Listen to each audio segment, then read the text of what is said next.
Alright, I'm sitting here in the car waiting, so I'm going to put a video out just giving some advice for cutting weight and making weight for the competitions. I hear this all the time, and I'm just want to put some videos out to kind of help people, I guess, and so people have an idea of the best ways to, the tricks of the trade, because you learn so much when you've done this year-round, since you were 11 years old. So 47 now, so I have a lot of information in my head, and I'm just trying to get some of it out there for the kids who are trying to be successful. There's almost too much, there's too many places to go, so maybe I can be a go-to guy for people to come and get some information, and kind of speed up that process a little bit. It used to be there was not enough information, and now there's almost too much. You Google something and 17,000 things pop up. So I'm going to throw a bunch of things on YouTube just to help our athletes, and then anybody else who's cruising on the internet who might say, hey, that makes sense. I need to check this out. And my son does struggle with making weight. He's a high school kid, and this is the issue, even college. So here's a couple of just random pieces of advice. Got a little cheat sheet here. You only want to eat whenever you're awake. So I like to say don't eat past 6:30 and don't drink past 7:30. That way when you get up in the morning, and you use the bathroom, jump on the scale, you know exactly what you weigh. After 2 or 3 days of that, you're going to have a new set point. You're going to know exactly what you weigh, what your morning weight is. From your morning weight, then you can start to tailor down and say, okay, I'm going to be at this weight at this time. I have to certify at this time. Weigh-ins are in 5 days. So it's very important that you only eat when you're awake. And I think 6 to 6, 6:30 to 6:30. That's a pretty good timeline there.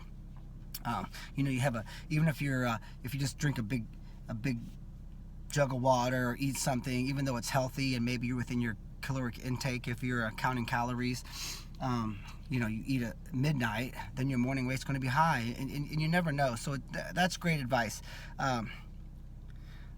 Don't starve, because whenever you starve, you mess up your metabolism, and then your body goes into starvation mode. You want to trick your body to say, hey, we're doing good. We're eating 4 or 5 times a day, very small meals.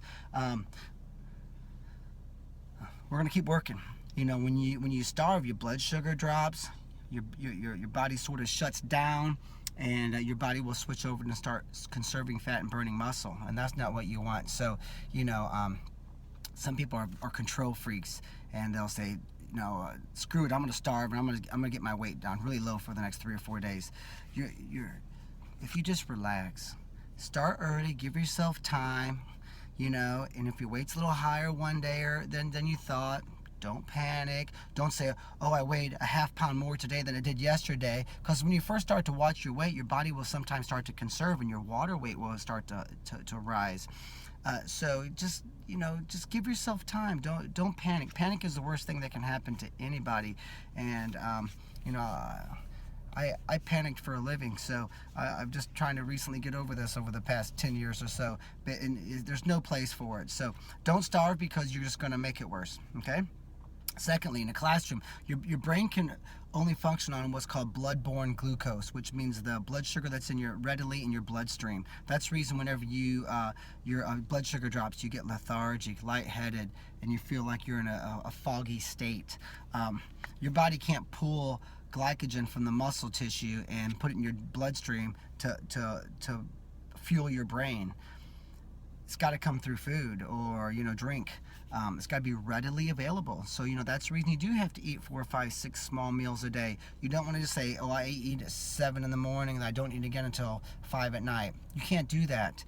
Sure, your body can pull stored muscle glycogen, or obviously fat, which that's our goal.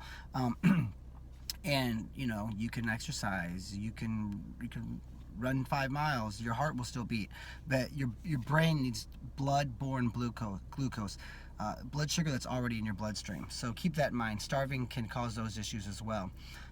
Feeding times, you talked about that. Yeah, feeding times. You want to eat pretty much the same time every day.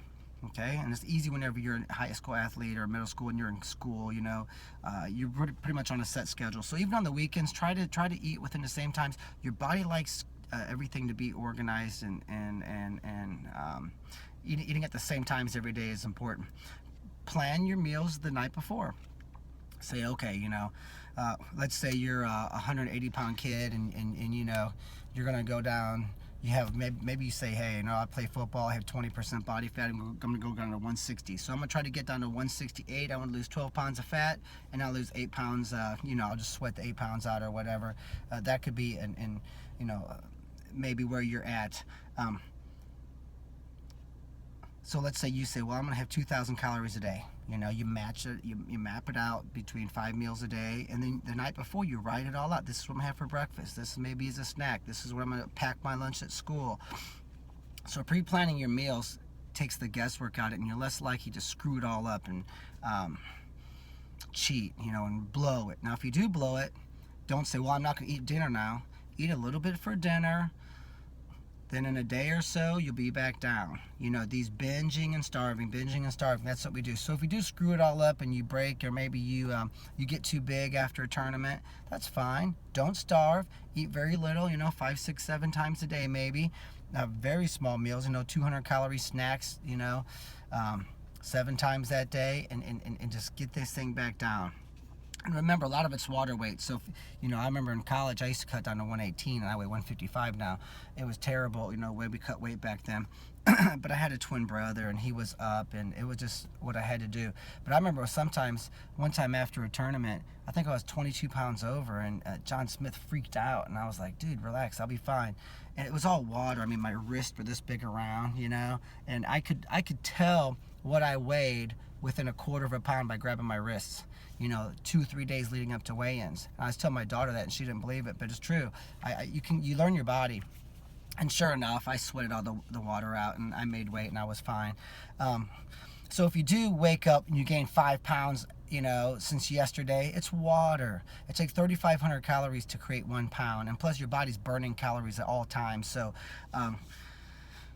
it's nothing to panic about. You might just want to get a little extra sweat workout in that night after practice and get your water table back down, because whenever you're really cutting a lot of weight, your body's going to suck in and hold on to all the calories and all the water, and your weight will fluctuate then. But it's probably not fat. You probably didn't really gain 7 pounds in one day or 20 something pounds. Is my body kind of went into reactionary mode and started holding into all the water, and but it is water. It's not, unless you eat 3,500 calories times 10 pounds, 35,000 extra calories in one day. That didn't happen. So don't get too panicked whenever your weight fluctuates like that. Maybe if you have a real high spike, it's probably because you overdid it.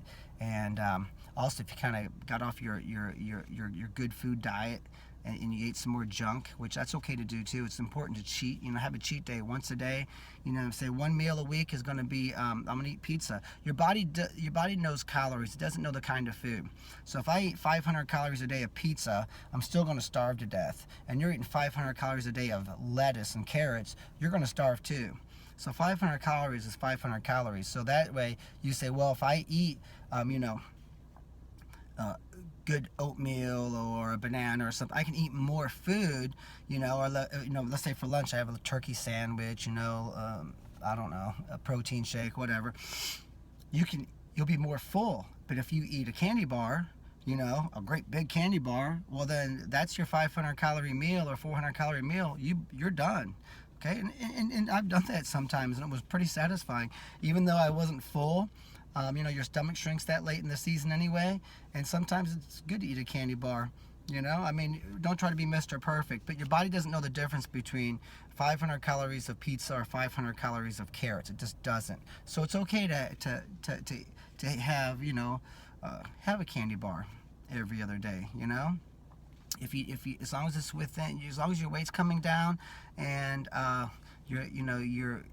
everything's working down. It's nothing it's not that big of a deal. So having some cheat days is important. Calories are calories. We talked about that. The weight of the food, 2 days before the tournament, the weight of the food is more important.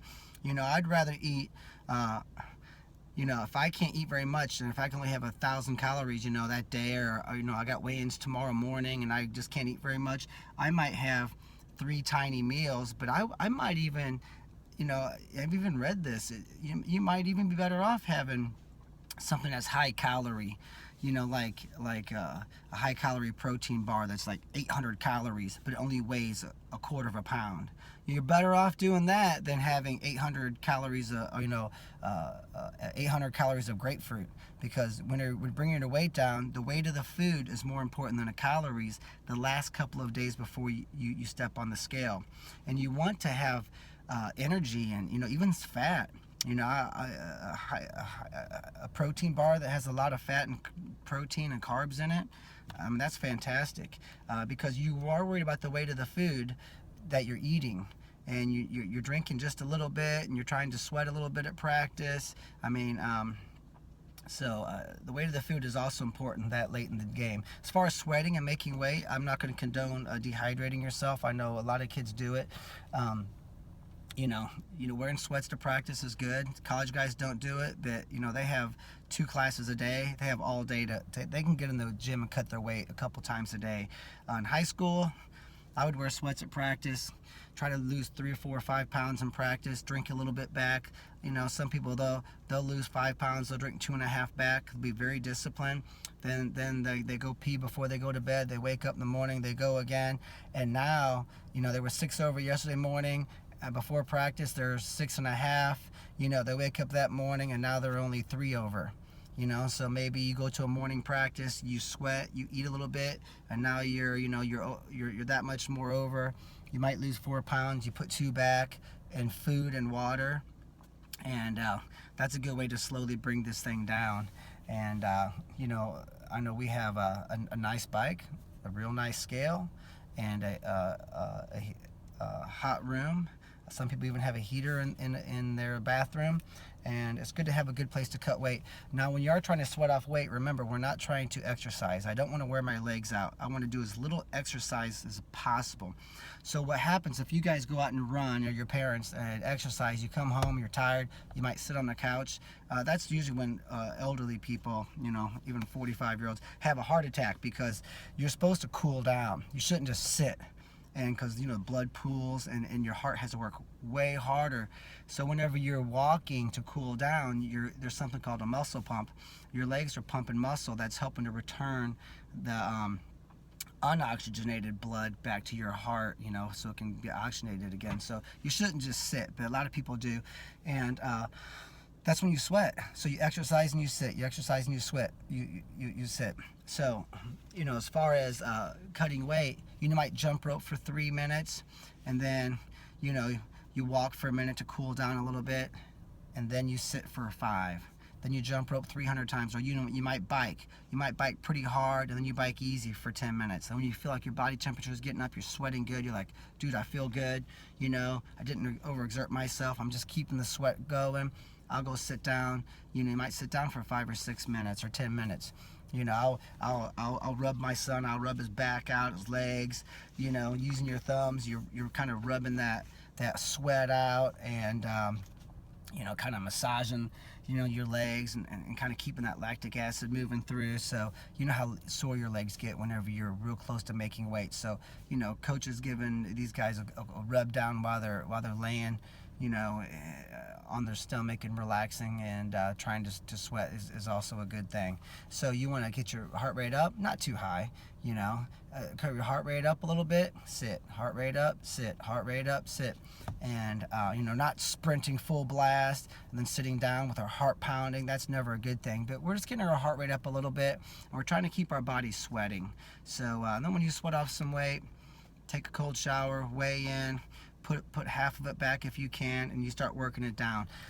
I would rather cut weight 3 or 4 times and put some back, than some people say they want to cut weight and then not eat or drink anything for a whole day. Then the next day, these high school kids, they'll starve, and then they'll cut weight that morning. They might have 2 sips of water. Then at night, they go through practice and they starve and they cut weight again, and now they're on weight, or they're a pound over. They go home and they try to sleep. They don't sleep because they feel miserable. They haven't eaten for 2 days, and they sweated 2 or 3 times.